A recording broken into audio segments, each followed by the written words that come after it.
कविया जी राम राम। राम राम सा रघुवीर सिंह जी, राम राम सा। तो प्रकृति का बड़ा लुप्त उठा रहे हो। देखो रघुवीर जी, वाकई में देखो जाए तो आनंद तो है, लुप्त तो है जो प्रकृति की गोद में ही है। और घर गृहस्थी के मां तो ग्यार ही ग्यार है, दिक्कत ही दिक्कत है। और अब आरतियान की स्थिति चल रही है, साची बताऊं थाने मैं तो बुआरी काट थमू जुटन घराड़ी कैसा पोचो लगाऊ तो असली आनंद ले बाता भी पोचाऊं डर तो मैं गोबर बुहारो करवा सू डरतो मैं तो प्रकृति गोद में था किसा का भाग रहे हूँ थे मन ले रहे हो एक लिए था को बहुत बहुत आभार के मन आज की घर की भी मजदूरी सु बचा ली। बहुत बहुत धन्यवाद कि आप प्रकृति परमी घर यानी घर गृहस्थी को छोड़ करके प्रकृति की गोद में, इससे मुझे बहुत खुशी हुई है। और आज विशेष रूप से प्रकृति से संबंधित अंतर्राष्ट्रीय स्तर का कोई एक दिवस है, पर्व है, देखिए वो याद कीजिए, क्या हो सकता है ऐसा? देखो प्रकृति प्रेमी थे हो, प्रकृति विद थे हो, पर्यावरण विद थे हो, ये जानकारियां है तो थाका विषय के मायने है। अब मैं तो राजस्थान इतिहास कला और संस्कृति कोई जानकारी हो तो आपने देश को अब आर ने तो कोई बाबा रामसा पीर को मेड़ो चाल रही हो। अगर बाबा रामसा पीर को मेड़ो चालतो तो बार गेले गेले कई जात्री जातार करता बाबो की रो आपा रो, बाबो की रो आपा रो। न जीण माता की पैदल यात्रा चल रही है, न कोई मेड़ो है, न कोई खेड़ो है, न कोई बार वैलेंटाइन डे भी है। नहीं वैलेंटाइन डे का मौका पर यहाँ का प्रकृति की गोद के महीने और यहाँ सुनसान हुए हर एक पेड़ के नीचे एक न एक जोड़ी बेटी रहती है। आपका सांस्कृतिक कार्यक्रम कमाई मस्त रहती। मन तो आज ध्यान को नहीं पण ते जिया बता रहे हो आज तो था कोई विषय थे ही बताओ साहब। अगर मैं थोड़ा संकेत करता हूं कि देखो आदिम मानव था, जंगलों में रहता था, सांकेतिक भाषा होती, उसी प्रकार से आपको तो मैं बोल करके संकेत बताऊंगा तो आप शायद आइडिया लगा लोगे और सटीक उत्तर आप दोगे, क्योंकि आप भी विद्वानों प्रकृति की गोद में अपन रहते हैं और प्रकृति से अपन पूरा लुप्त उठाएंगे, आनंद उठाएंगे। जैसे जंगल है, जंगलों में जीव रहते हैं, पशु पक्षी रहते हैं, उन्हीं से संबंधित रिलेटेड अंतर्राष्ट्रीय स्तर का जो संयुक्त राष्ट्र संघ है उसके द्वारा यानी जो एक कार्यक्रम संचालित किया गया है और एक विशेष दिवस के रूप में पूरे यानी विश्व स्तर पर उसको मनाया जाता है। ऐसा याद कीजिए, ऐसा क्या हो सकता है? सलमान खान की सगावटी तो कोई नहीं होगी है पण अरे आज तो 22 मई है के? बिल्कुल बिल्कुल बिल्कुल। तो आज विश्व जैव विविधता दिवस है भाई लोग। आज विश्व जैव विविधता दिवस के ऊपर आप हताएं करशिया और एक ही हताएं का मैंने बहुत खासा महत्व जानकारियां लेर अपने बीच उपस्थित है था का लाडला आपका चेता गुरुजी रघुवीर सिंह जी चौधरी। और रघुवीर सिंह जी चौधरी बे विद्वान है, प्रकृति से जुड़िया आकाश का शोध पत्र है, बड़ी बड़ी यूनिवर्सिटियां का मैंने पढ़ा जाए है और आज अपन सहज का माई उपलब्ध है फ्री का मैंने आपका DR ऑनलाइन स्टडी पॉइंट के ऊपर आपके लिए समर्पित और काम कर रहा है। और आपने बहुत दाया रहा है जिस प्रकार से आपकी प्रतिक्रियाएं प्राप्त हो रही है, माने भी एक खुशी मिल रही है कि मैं दूर दराज के मायने कोई रेगिस्तान में बैठे, कोई पठारी भूभाग में, कोई पहाड़ा में बैठे, कोई कौन सा शहर में बैठे, कोई भरतपुर, कोई जैसलमेर, कोई गंगानगर, कोई डूंगरपुर और बैठा बर माने देख और आपका जीवन की दिशा और दशा तय कर रहा है। और इस दिशा और दशा तय करवा में रघुवीर सिंह जी चौधरी को बहुत बड़ा योगदान है। और आज मित्रों जी आका विषय को जुड़े एक बहुत महत्व दिवस है और भी दिवस को नाम है जैव विविधता दिवस। तो सबसे पहले मैं रघुवीर सिंह जी आपसे निवेदन करूं कि वो टाबरान बताओ, क्योंकि वो प्रतियोगी परीक्षाओं की दृष्टि से भी खासा महत्वपूर्ण है। ये प्रश्न भी आवे, साथ ही एक मानव जीवन में अपने में अवेयरनेस आवे, एक जागरूकता आवे कि आप जीव सु जीव के प्रति जुड़ रहे वहां। इसलिए मैं सबसे पहले आपसे गुजारिश करूं, आप विद्यार्थियों ने बताओ कि वो जैव विविधता दिवस या जैव विविधता की है या कहीं है?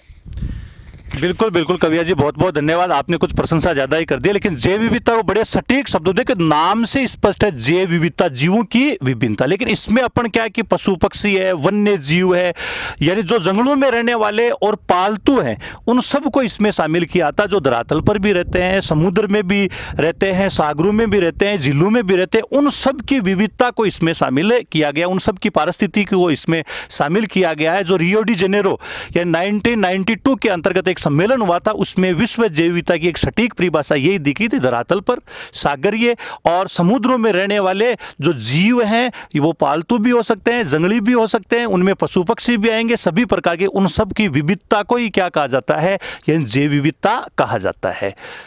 अच्छा, ये मौका पर जी वो जैव विविधता है जो आप बता रही हो, आपके जितना भी जीव है आंका मान विभिन्नता है जी, आप मिनक आपा भी जीव हाँ, कोई भैंस है, कोई हिरण है, कोई भालू है, कोई शेर है, सारा जीवों को जो अस्तित्व है वो रेणु चीज़ है, आई जैव विविधता है। लेकिन वो जो बार जैव विविधता दिवस आप मना रही हैं, ये जैव विविधता दिवस मनाने के पीछे कहीं इतिहास है, को कहीं उद्देश्य है, वो भी हमारा विद्यार्थियों थोड़ा आप बताओ।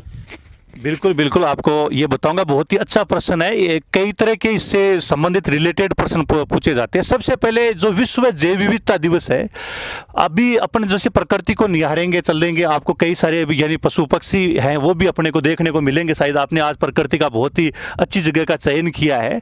और यानी कब से इसको शुरू किया गया, क्यों शुरू किया गया, कब यानी इसको शामिल किया गया, किन किन को इसमें शामिल किया गया और नुकसान किस चीज़ का है, इसके बारे में भी अपन चर्चा करेंगे, विस्तार से चर्चा करेंगे।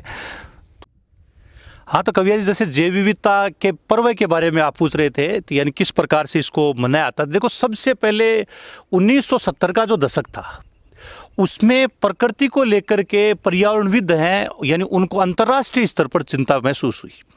उसमें सबसे पहले देखो 1972 है, उसमें स्टॉकहोम सम्मेलन हुआ था जो पर्यावरण को लेकर के था। धीरे धीरे यानी ओजोन वगैरह है और कई चीज़ें हैं, यानी उनको शामिल किया। और यानी जो 29 दिसंबर 1992 उसमें जो अफ्रीका महाद्वीप है उसका देश है केन्या, और केन्या में की जो राजधानी है नैरोबी में यानी जो जैव विविधता से संबंधित एक अंतर्राष्ट्रीय सम्मेलन का आयोजन किया गया। इस सम्मेलन में यह कहा गया कि एक दिन अपन जैव विविधता को भी विश्व स्तर पर देंगे, और उसके लिए उन्होंने देखो 29 दिसंबर को था ये जो प्रोग्राम था अंतर्राष्ट्रीय स्तर का, और उसमें निर्णय लिया गया कि प्रतिवर्ष 29 मई को हम विश्व जैव विविधता दिवस ही मनाएं। लेकिन उसमें कुछ देशों के जो लोग थे, उनका हो सकता है कोई 29 तारीख का कोई दूसरा पर्व होगा, 29 मई को कोई भी पर्व हो सकता है, तो उन्होंने इसमें थोड़ा सा असहज महसूस किया और अपनी जो भी चयन कमेटी थी उसके समक्ष रखा कि जी कोई दूसरी तारीख हो जाने से। तो उसके लिए उन्होंने क्या है कि 22 मई है उसको तय किया। और अब देखो 22 मई 1900 यानी जो 92 है उससे इसकी शुरुआत की जाती है। और देखो इसी समय यानी 1992 में भी रियो डी जेनेरो सम्मेलन हुआ था, कोप था ये, यानी को क्लाइमेट प्रोग्राम चेंजेस है, यानी उसी से संबंधित एक रियो डी जेनेरो है ब्राजील का शहर, उसमें इसकी परिभाषा थी कही गई थी। जो परिभाषा के बारे में अपन पहले भी चर्चा कर चुके हैं कि जैव विविधता किसे जैवों की विविधता है जो सब जगह धरातल पर भी है, जल में भी है, समुद्र में, उन सभी पारिस्थितिकी में जो जीव पाए जाते हैं उसी को किसमें शामिल किया जाता है, यानी जैव विविधता में यानी शामिल किया जाता है। अब देखिए कितने अभी अपन एक छोटी सी जगह है, इस छोटी सी जगह में आप देखिए कि कितने प्रकार के जैसे जीव है। ये यहाँ पर एक आप स्थानीय भाषा में भी इसको जानते हो, जो हाँ थोर है ना, अल्डूसा है, हाँ, ये सब बहुत ज़्यादा महत्वपूर्ण है। ये इधर अपन देख रहे हैं, यानी ये सभी प्रकार के जो जीव हैं, जीवों के लिए इनको बहुत ज़्यादा क्या माना गया, महत्वपूर्ण माना गया। मतलब इनमें जो जीव हैं, पशु पक्षी है, वो अपना आश्रय और भोजन भी इनसे क्या करते हैं, यानी प्राप्त करते हैं। अठी हमारे विद्यार्थियों के लिए मैं आपसे एक विशेष जिज्ञासा प्रकट करूं कि आप जी बताया सारा जीवन एक माने शामिल किया गया है, तो जंगली जीव भी है और आपा भी एक जीव हाँ, तो मनुष्य और जगह जंगल में रहने वाला जगह पशु पक्षी जगह जीव है, आपको आपस में कई संबंध है? देखो मनुष्य और जंगली जीव हैं, इनका संबंध है। देखो जब मनुष्य ने इस जैव विविधता के साथ में किसी प्रकार की कोई छेड़छाड़ नहीं की थी, तब तक ये अपना आश्रय स्थल इन्होंने बना रखा था, किसी प्रकार का कोई प्रॉब्लम नहीं थी। और इन जंगली जीवों को जैसे मृत प्राय हो जाते थे, तो इनकी जो हड्डियां होती थी, चमड़ा होता था, वो मानव के लिए बहुत ज़्यादा क्या था, उपयोगी था। लेकिन मानव ने क्या किया, इनके ही आवासों को नष्ट किया। तो आज अपन देख रहे हैं कि अपने खेतों तक, फसलों तक ये नुकसान पहुँचाने के लिए क्या है, यानी पहुँच रहे हैं। इसका कारण क्या है, नुकसानदायी, यानी इनके आवासों को नष्ट अपन ने किया है, अपन खुद इसके लिए क्या है, जिम्मेदार है। यानी कि एक छोटो सा उदाहरण आप देख सका, आप जी बताया कि 28 साल पहले, आज से 28 साल पहले 1992 में जैव विविधता दिवस मनाबो प्रारंभ करो केन्या कमाईबाजी प्रकार की मीटिंग भी आप सगली बताई, और निश्चित आशा करूँ कि विद्यार्थी ये नोट भी करता जा रही है उसी। लेकिन आप देखा, आप जी बतायु कि प्रकृति का आवास पर जब इंसान कब्जो करो तो वह प्रकृति का गोद ने छोड़ रहे इंसानी आवास में, हालांकि वह नहीं घुस रहे, आप ही का आवास के ऊपर अतिक्रमण करियो है। तो जी एक नीलगाय एक जीव है, नीलगाय एक जंगली जीव है, जंगल में रह बड़ो, आपको गुजारो आराम से चलाया कर। तो लेकिन अब बार आप देखा कि आपने जी आसपास से पहाड़ा के आसपास, जंगलों के आसपास आप खेत बसाया, बाकमाइज की नीलगाय है, जंगली जानवर सुअर है, ए बुरी तरीकों नुकसान करे। तो यानी कि आपा ने मनुष्य ने बस जीवों को पूरा सहयोग करना चाहिए, बाका बचावा का मायने अपनी महत्वपूर्ण भूमिका निभानी चाहिए।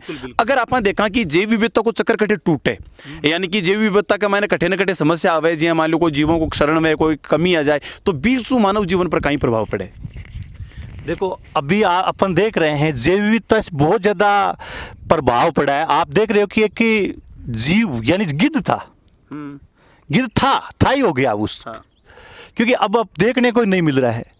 और उसको प्रकृति का सुरक्षा कर्मी कहा आता था, और मानव की छेड़छाड़ की वजह, स्वार्थी स्वभाव की वजह से वो आज क्या हो गया है, विलुप्त हो गया। नहीं तो देखो ये स्थिति थी कि चलो चलते चलते आपको मैं समझाता हूं। तो ये स्थिति हुआ करती थी कि कोई भी पशु मर जाया करता था, मरने के बाद में एक मतलब देखो कितनी मानव स्वार्थी नहीं था उस समय, तो एक निश्चित हर काम डिवाइड था कि जो चमड़े का काम करने वाला व्यक्ति था तो उसको यानी उसकी सूचना दी जाती थी, उस पशु को वो उठाता था, और उठाने के बाद में यानी उसी पशु को उठाने के बाद में वो क्या है कि गांव के बाहर में जो जगह होती थी यानी वहां पर उस पशु को डाल दिया करता था और उसका चमड़ा निकाल लिया करता था।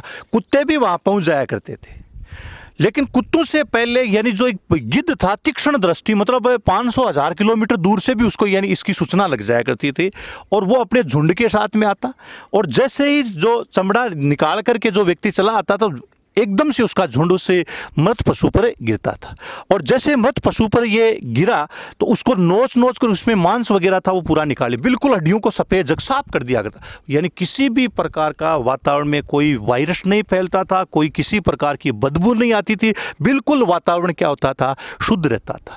कुत्तों को भी वो पास में नहीं आने देते थे, बाद जब चले आते थे तो कुत्ते केवल वो हड्डियों के पास आते थे, उनको बस साट लेते थे और कुछ उनको मिलने वाला नहीं था। आज यानी वो मर गया है, अब मर गया तो अब उन गिद्धों की जगह कुत्ते आ गए। वो कुत्ते क्या करते हैं, उसको नोच देते हैं, फाड़ देते हैं, और हड्डियां मांस वगैरह ले जाकर अपने घरों के सामने कहीं पता नहीं कहाँ कहाँ वो डाल देते हैं, और वो वायरस क्या है वो फैल जाते हैं, अनेक प्रकार की बीमारियां आ रही है। इसका मतलब अपन ने उन वन्य जीवों को नुकसान पहुंचाया है।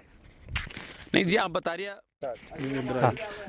देखो कविया जी, इस देखो ये जैव विविधता के बारे में चल रहा था, अभी आप ये देखिए गिरगिट है जो अपना कलर चेंज करता है, शायद स्थानीय भाषा में आपको पता है क्या, किस ना, किरकाट के नाम से इसको अपने गांव में खेतों में इसकी संख्या देखो बहुत कम होगी, और आज अपने प्रकृति की गोद में आए तो ये देखने को मिला, और बिल्कुल निश्चित है किसी प्रकार से ये डर भी नहीं रहा है। और इधर ही अपन देख रहे हैं कि देखिए बंदर है, आराम से डॉक्टर साहब के पास में आराम से ये बंदर बैठा है, कितना शानदार तरीके से ये यानी बैठा है, बिल्कुल। हाँ हाँ, किस साइड में बैठा है, बाईं साइड वाला बंदर है या दाईं साइड वाला बंदर, ये स्पष्ट करें आप थोड़ा।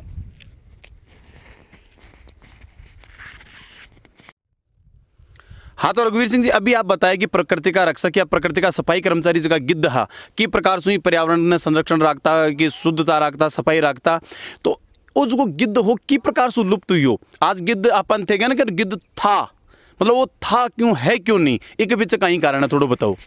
देखो बहुत सारे टॉपिकों की आप के सामने चर्चा करनी है, आप बहुत सारे प्रश्न पूछने वाले हो, तो थोड़ा मैं शॉर्ट में समझाने की कोशिश करूंगा। देखो मानव बड़ा स्वार्थी हो गया था, और जो पालतू पशु थे उनसे यानी ज्यादा दूध प्राप्त करने की लालसा थी, और इसके लिए उन्होंने क्या किया कि पशुओं के इंजेक्शन लगाना, ऑक्सीटोक्सिन का आपने नाम सुना होगा, यानी जो गाँव में स्थानीय भाषा में दूध वाली सुई।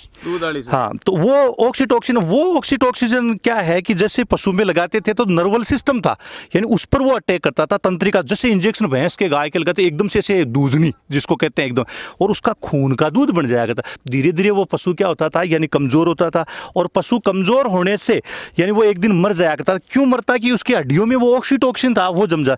अब वो बेचारा गिद्ध था, यानी वो उसको खाता, तो इससे क्या हुआ कि गिद्ध में चला गया वो ऑक्सीटोक्सिन, और गिद्ध में जाने से उसका जो मूत्र विसर्जन है जिसको अपन गुर्दा कहते हैं, यानी वो क्या हो गया, यानी धीरे धीरे नष्ट होना, कमजोर हो गया, और इसकी वजह से वो बेचारा क्या हो गया, मर गया। ऐसे जैसे कौवा है, देखिए कौवों की संख्या कितनी कम हो गई। आपने देखा हरे पत्ते वाली जो टेबलेट है डाइक्लोफेना, उसको हर जगह, जाड़ में दर्द हो रहा है, लो हरे पत्ते वाली, कान में दर्द हो रहा है, लो हरे पत्ते, भैंस दूध नहीं दे रही है, लो अरे भैंस दूध नहीं दे रही तो हरे पत्ते वाली क्यों ले रहा है। वो डाइक्लोफेना की वजह से भी क्या कि वो अपन लेते थे, और ओडीएफ योजना अब जाकर के थोड़ी ठीक हुई है, स्वच्छ भारत मिशन के तहत बहुत बढ़िया कार्यक्रम चला, लेकिन उससे पहले स्थिति ये थी कि खुले में शौच कर देते, कोए की वो आदत होती है, इसकी वजह से उसका भी मूत्र विसर्जन, और कौओं की संख्या भी लगातार क्या हुई है कम। पेड़ू की देख लीजिए, जिसको कमेडी बोलते हैं स्थानीय भाषा, उसकी भी संख्या क्या हुई है कम, जो फोरेट वगैरह रासायनिक खाद वगैरह अपन डाल रहे हैं, तो ये जैव विविधता को बहुत नुकसान पहुंचाया इन्होंने ना। और भी आप जो पूछना चाहो मैं बताऊंगा आपको जरूर। हाँ, तो रघुवीर सिंह जी, जो आपके द्वारा जो जानकारी दी जा रही है वाकई में बेमिसाल है। और आज के बाद में जो जितने भी देख रहे हैं, मैं खुद जो आपके साथ इस कार्यक्रम में एंकर हूँ, तो मैंने भी एक प्रेरणा मिली कि कटे न कटे आपने भी के प्रति सावचेत रहना चाहिए। लेकिन एक बात थे बार बार, एक प्रश्न थे बार बार उठा रही हूँ कि मानव स्वार्थी हो गया है, मानव लालची हो गया है, मानव के लालच की वजह से वो गिद्ध नष्ट हो गया। ये मानव का लालच होने की वजह से जैव विविधता किस प्रकार गड़बड़ाई, थोड़ा विस्तार से इस पर प्रकाश डालें। देखो, हाथ कंगन को आर से क्या, पढ़े लिखे को पार से क्या, आपके सामने है। ये देखिए पवन सखी है, इधर ये देखिए कि आपका ये सूखा ठूंठ हो गया पेड़ है। और ये जो भाग था ये बहुत ऊंची एक पहाड़ी टाइप में, पहाड़ी नुमा था, लेकिन बड़ी बड़ी मशीनें लगा करके अवैध खनन के द्वारा यानी इसको पूरे को काट दिया गया।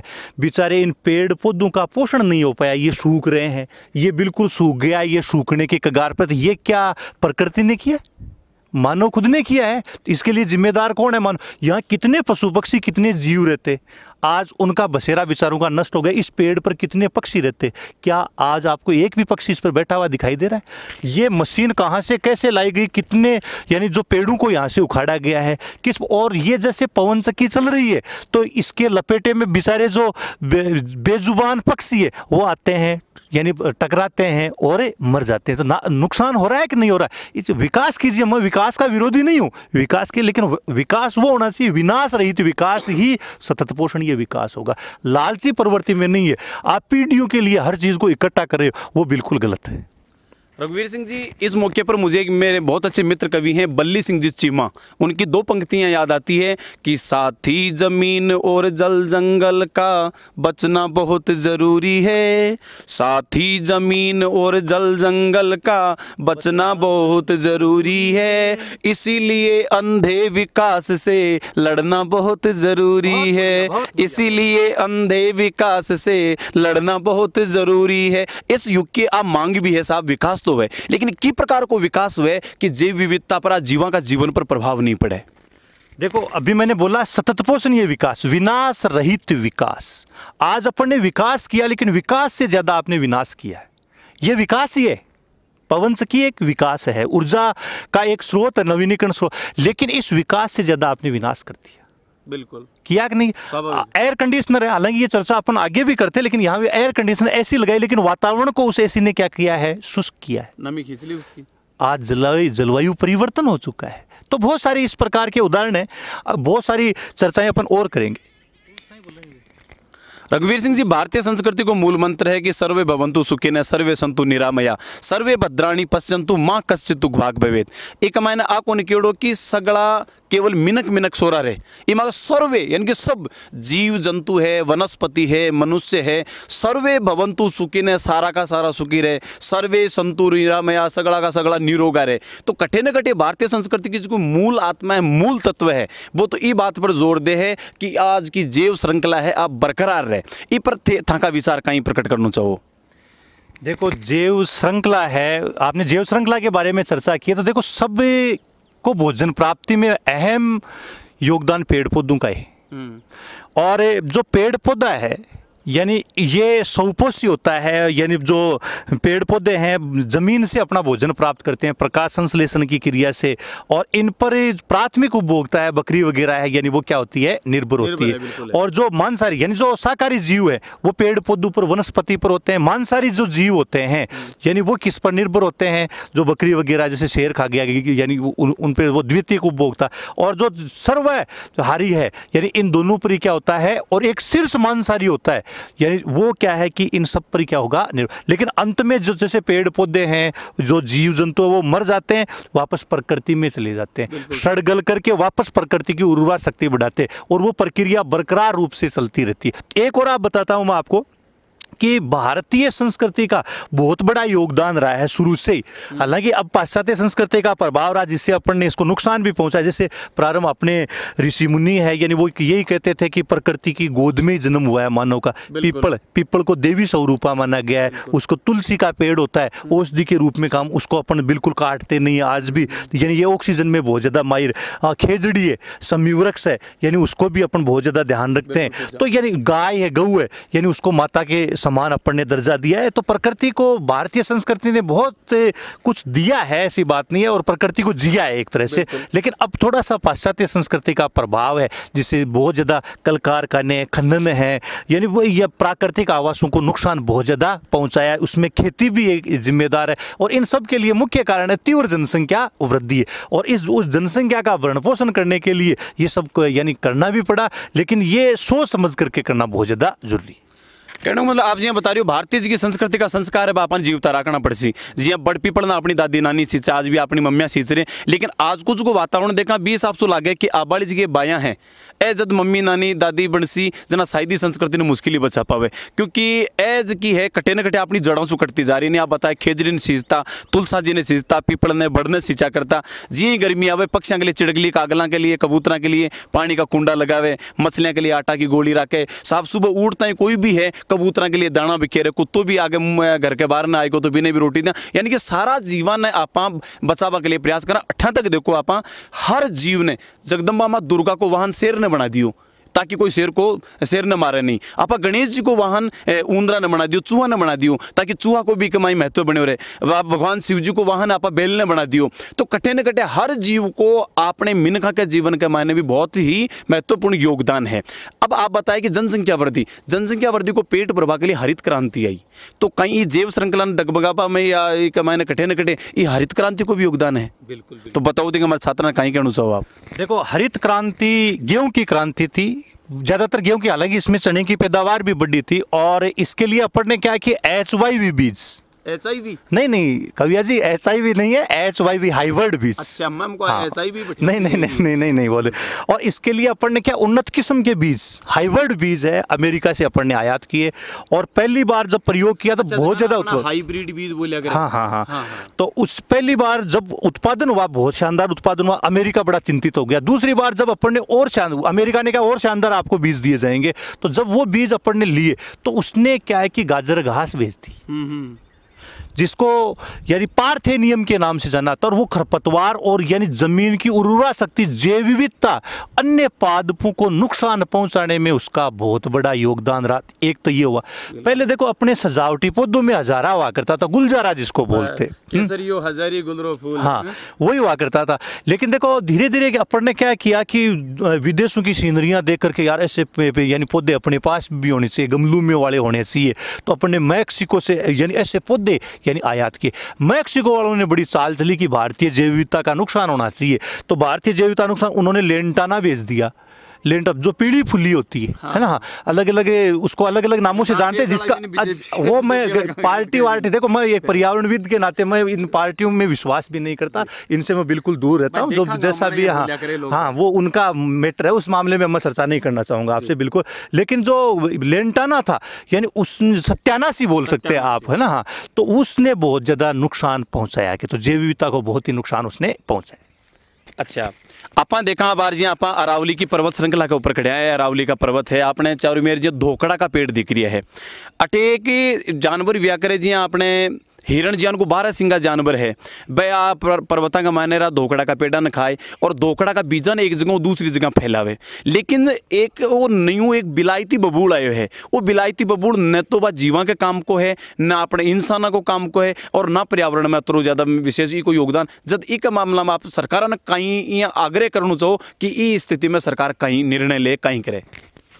बिल्कुल वो विलायती बबूल था और जैव विविधता और मिट्टी की उर्वरा शक्ति के लिए नुकसानदायक है। ग्रीनरी में उसका सहयोग है, लेकिन उसकी वैकल्पिक पौधे यानी लगाने चाहिए अपने को, जिससे मरुस्थल का प्रसार है यानी उसको भी रोका जा सके, और मिट्टी की उर्वरा शक्ति है यानी वो भी क्या है यानी कम आए। इस पर विशेष रूप से ये मैं कहना चाहूँगा कि इसका विकल्प अपने को जरूर तैयार करना चाहिए ना। ग्रीनरी को तो वो बढ़ा रहा है लेकिन नुकसान ज़्यादा पहुँचा रहा है ना, तो इसलिए उसमें थोड़ा सा ध्यान देना होगा। हाँ तो रघुवीर सिंह जी की आप विद्यार्थियों जानकारी दे रहे हो, खासा महत्व जानकारी हैं। और आज जानकारी की श्रृंखला में एक जानकारी आपसे और चाहूँ कि पूरा विश्व के हमारे जैव विविधता की दृष्टि से देखी जाए तो भारत की कई स्थिति है और अपने लिए चिंता की स्थिति है या अपने कुछ और जागरूकता की आवश्यकता है, तो हमारे विद्यार्थियों ने बताओ आप।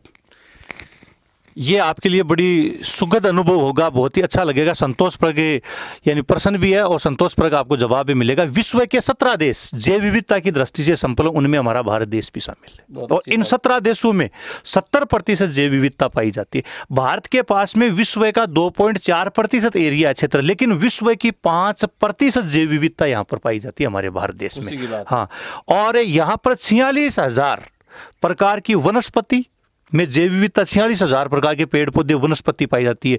और प्राणी जात है उसमें 89 प्रकार की प्राणी जात है। मतलब आज अपन देखें तो यानी जो जैव वनस्पति की दृष्टि से भारत का विश्व में 10वां स्थान है, प्राणियों की दृष्टि से 11वां स्थान है, फसल उत्पादन और यानी उत्पादन की दृष्टि से और नए नए प्रयोग की दृष्टि से 6वां स्थान है। तो ये संतोषप्रद है। लेकिन कुछ प्रजातियां हैं संकटग्रस्त है। अगर इसी तरीके से जैसे यानी जो कुछ 350 प्रकार के प्राणी हैं यानी वो संकट की स्थिति में, 400 के लगभग यानी वनस्पतियां यानी विलुप्त होने का, जिस तरीके से विलुप्त हो रही है 2050 तक अपन 1/3 जैव विविधता खो चुके होंगे। तो ये चिंता का विषय है। एक पीछे कारण कहीं है जैव विविधता इसके मैं बार बार एक ही चर्चा करूंगा, बस अंधा विकास। हाँ, अंधानुकरण मान सकते हैं अपन, है ना। हाँ, वही है। इसके लिए बहुत सारे प्राकृतिक आवासों का है, प्राकृतिक प्रकोप भी इसमें है, औद्योगिकरण नगरीकरण भी इसमें आता है। प्राकृतिक आवास है यानी उनका यानी नष्ट करना भी है, यानी आधुनिक कृषि पद्धति है यानी उसको भी इसमें शामिल किया गया है। भूमि का जो उपयोग है वो भी है और भूखसरण भी इसमें जिम्मेदार है। ये सारे ऐसे कारक हैं जिनकी वजह से जैव विविधता संकट की स्थिति में है। जैव विविधता की दृष्टि से देखा जाए तो पूरा विश्व में सबसे समृद्ध देश कौन सा है? देखो, समृद्ध देशों में ये ऊपर नीचे चलता रहता है, लेकिन फिर भी मैं बताऊंगा। जैसे यानी ऑस्ट्रेलिया आता है, कनाडा है, कांगो है, यानी ब्राजील आता है, उष्णकटिबंधीय जो वर्षावन है, सघन वनस्पति में तो आदमी प्रवेश ही नहीं कर सकता है। यानी उनमें आज भी यानी जो आदिम जनजातियां निवास करती है, जैसे यानी आपने नाम सुना विश्व की सबसे छोटी नाट्यकद की यानी पिग्मी जनजातियां हैं, यानी ये इस प्रकार की जनता। लेकिन आप बता रहे हो कि अगर इस जैव विविधता को अपन नुकसान करेंगे तो यानी बहुत यानी जलवायु परिवर्तन जैसे नुकसान अभी अपन उठा रहे हैं। मरुस्थलीकरण का क्या हो रहा है, यानी लगातार प्रसार हो रहा है, मरुस्थलीकरण आगे से आगे बढ़ रहा है। इसलिए इसको बचाना हमारे लिए बहुत जरूरी है, इसका प्रसार करना बहुत ज्यादा जरूरी होगा। एक बात एक बार मावा जी आप बताओ कि जैव विविधता की दृष्टि से सबसे समृद्ध अगर कोई देश है तो वो ऑस्ट्रेलिया है। और वाकई में बात लोगों को बैठाएंगा जगह लोग इतना जागरूक है जैव विविधता का संरक्षण के लिए प्राणपण से अर्पित है। पिछले दिन आप सगड़ा देखे हो कि ऑस्ट्रेलिया का एक जंगल के मायने आग लगी, बिग के मायने जब जीव जिनावर जड़वा लग गया तो वह अध जलिया बा री चढ़ाने व भालू आने बा जिनावर ने खरगोशा ने लोग आपका घर लिया और वहां को इस प्रकार से उपचार करे जिन्हें आपका लाडला टाबरों को करता हुए आपका बच्चों को करते हुए। तो निश्चित रूप से भाई लोगों जितना भी आप कार्यक्रम देख रहे हो बस गुजारिश करूं कि निश्चित रूप से आप भी जीव जिनावरों के प्रति समर्पित रहना। जिया जाम्बूजी महाराज जी का संदेश दिया कि जीवन बचावा। आपने तो राजस्थान की संस्कृति में देखा तो जाम्बूजी महाराज को बहुत बड़ा योगदान है कि शीश दिया रूख बचे तू भी सस्तो जान। अगर माथो कटार भी पेड़ बचा लियो तो ते क्यों को नहीं खोयो लेकिन पालियो बहुत ज्यादा। आप जाम्बूजी का अगर सिद्धांतान अगर आपका अनुपालन करा तो निश्चित रूप से आप भी ऑस्ट्रेलिया की स्थिति में खड़े हुए। वर्तमान में सुंदरलाल बहुगुणा है। अजय आप देखो अमृताबाई विश्नोई केवल खिजड़ी का पेड़ के लिए 363 विश्नोई बड़े कुर्बानी दी। तो अनुकरण चिपको आंदोलन ऐसा ही केरल कर्नाटक में एक अपीको आंदोलन भी चला। सलकानी जो पेड़ पौधे उनको काट रहे थे तो उनके लिए भी अपीको आंदोलन चलाया गया। अपीको मतलब बाऊ में भरना, पेड़ों को बाऊ में, जैसे चिपको आंदोलन अपनी स्थानीय भाषा आ गया वैसे वहां पर साउथ में भी एक अपीको आंदोलन चलाया। लेकिन ये देन है इसकी अमृताबाई विश्नोई बेटा हुई है। अच्छा चलता आपसे एक गुजारिश और करूँ कि हर बार एक प्रश्न भी आ जाया करे कि जी आपने 2019 की साल और अब की बार 2020 की साल की जी अब की बार वो दिवस मनाने की थीम कहीं है। बहुत महत्वपूर्ण प्रश्न है हर तरह के एग्जाम के लिए। सबसे पहले तो ये ध्यान रखना कि 22 मई को विश्व जैव विविधता दिवस मनाया जाता है। देखो दो तरह के प्रश्न आ सकते हैं और सबसे पहले 2020 की जो मैं थीम बताऊंगा तो इसमें इसकी थीम है our solution are in nature, कि हमारे समाधान प्रकृति में। मतलब जो भी समस्या है पर्यावरण से वो हमारे समाधान सारी प्रकृति में ही आपको मिलेंगे। अगर आप प्रकृति को नहीं बचाओगे तो प्रकृति को बचना भी आता है। हर 100 साल में कुछ न कुछ फिर परिवर्तनकारी प्रभाव दिखाएगी, जैसा कि अभी चल रही है, एक महामारी चल रही है। बिल्कुल सब प्रकृति की गोद में जाएंगे, बचाना सब सीख जाएंगे। तो इसको आता है। 2019 में बहुत शानदार थीम थी, आवर बायोडाइवर्सिटी, आवर फूड और आवर हेल्थ। हमारी जैव विविधता, हमारा भोजन, हमारी हेल्थ। ये 2019 और 2020 की जो दो थीम है आपको मैंने बताई।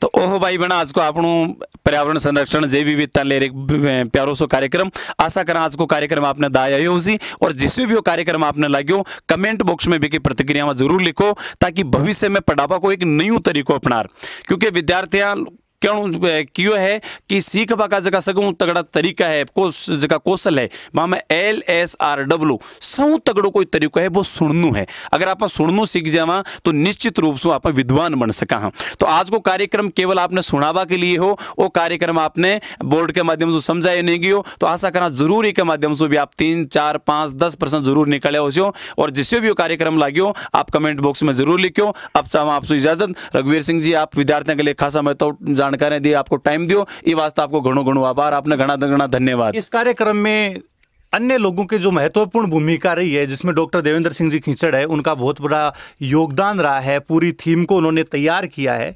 हाँ मतलब एक पर्यावरणविद हूँ ये जो बातें बताना है लेकिन सेटअप है पूरा और कैमरामैन कुलदीप जी खींचड़ है उनका बहुत बड़ा योगदान इसमें रहा है। जो पूरी शूटिंग में उन्होंने यानी पूरा साथ दिया है। व्यू पॉइंट है यानी कहाँ से किस प्रकार से लेना है उनके लिए मैं धन्यवाद ज्ञापित करना चाहूँ। तो भाई लोग आप चला नहीं आपको आभार जो इतनी देर तक मैं प्रकट करी हूँ वो आभार कट उबाड़ो क्योंकि चला राम सा धन्यवाद।